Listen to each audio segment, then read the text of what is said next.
O conceito de adolescente surgiu por volta da década de 1950 e 60 nos Estados Unidos.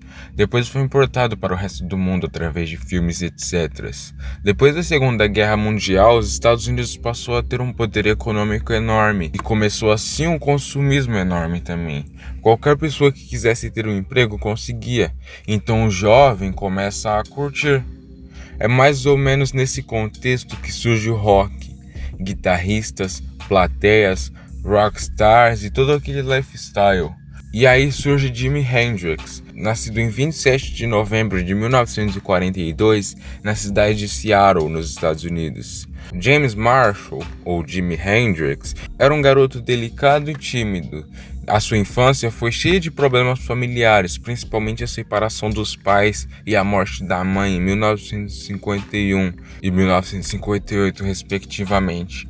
Seu primeiro instrumento foi o ukulele, e depois Jimmy comprou uma guitarra por $5. Em 1959, alistou-se no exército como paraquedista para ir ao Vietnã, mas nunca entrou em confronto. Hendrix dizia que o barulho do vento assoviando no paraquedas era uma inspiração para seu som. Hendrix foi guitarrista, compositor, cantor e produtor. Antes de se alistar no exército, tocou em uma banda local. Após ser dispensado por uma fratura no tornozelo, passou a tocar em conjunto de apoios de blues e soul, como Little Richards, B.B. King e Curtis Knight. Em 1966, criou sua primeira banda, Jimmy James and the Blue Flames.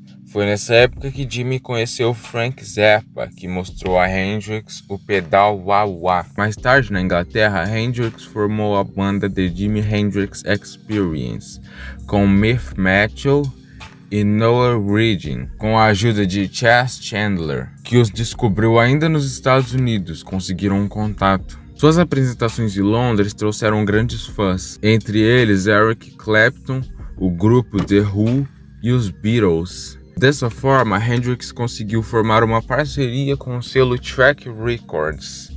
Com esse selo, regravou a música Hey Joe, do músico Billy Roberts, e o single tornou-se praticamente um molde para os grupos de rock daquele período. Hey Joe, I said, where you going with that gun in your hand? Em 1967, The Jimi Hendrix Experience lançou seu primeiro disco, chamado Are You Experienced?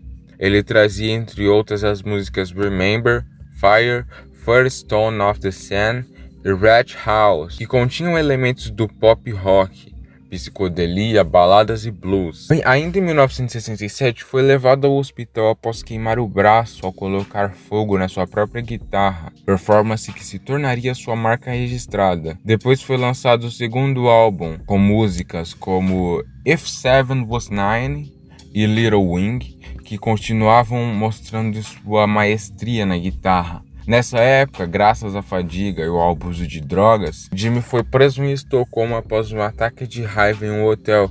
Em 1968, saiu seu terceiro álbum, chamado Electric Land, um álbum duplo mais eclético e experimental com blues em Voodoo Child, jazz e Rainy Day, e uma das mais famosas versões de All Along the Watchtower, de Bob Dylan.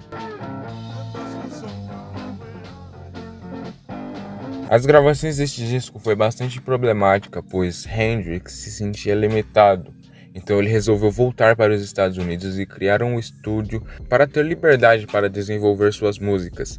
Em dezembro do mesmo ano, Chandler pediu demissão.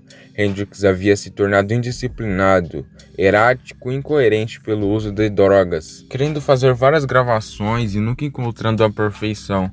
Muitas faixas desse álbum mostram Jimmy indo além do que o trio fazia.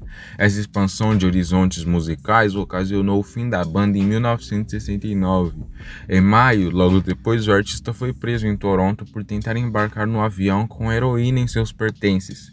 Em 1969, Hendrix formou outra banda, Giuseppe Suns and Rainbows, especialmente para se apresentar no Woodstock. Esse show foi feito sem ensaios. Além disso, dizem que Hendrix estava sob efeito de muito LSD nesse show. O show foi marcado por uma apresentação instrumental de hino dos Estados Unidos, como uma versão distorcida e acompanhada por ruídos de guerras, produzido por Jimmy em um instrumento.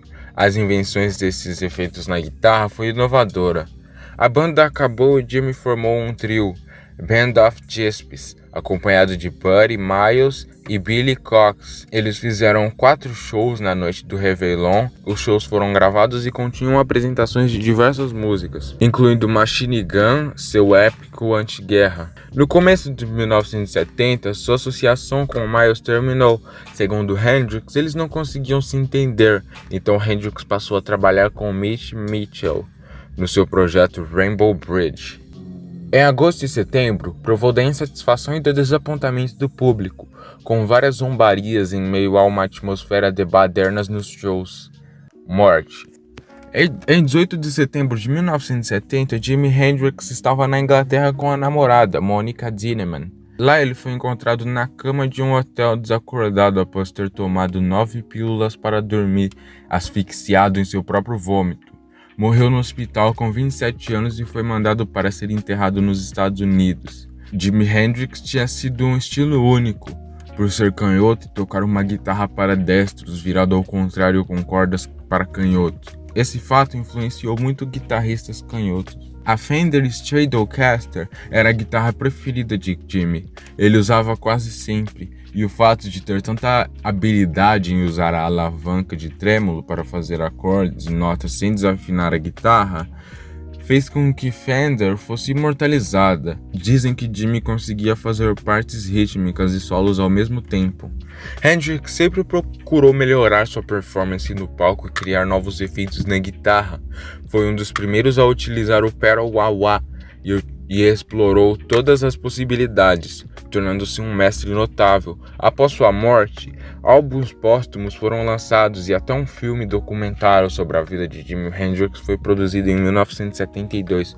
Até hoje, diversos jovens são influenciados a tocar em seus discos, esses que ainda têm muito valor de mercado, o que prova que a juventude ainda está atrás de seus trabalhos. Muito obrigado a todo mundo, foi esse o vídeo e tchau!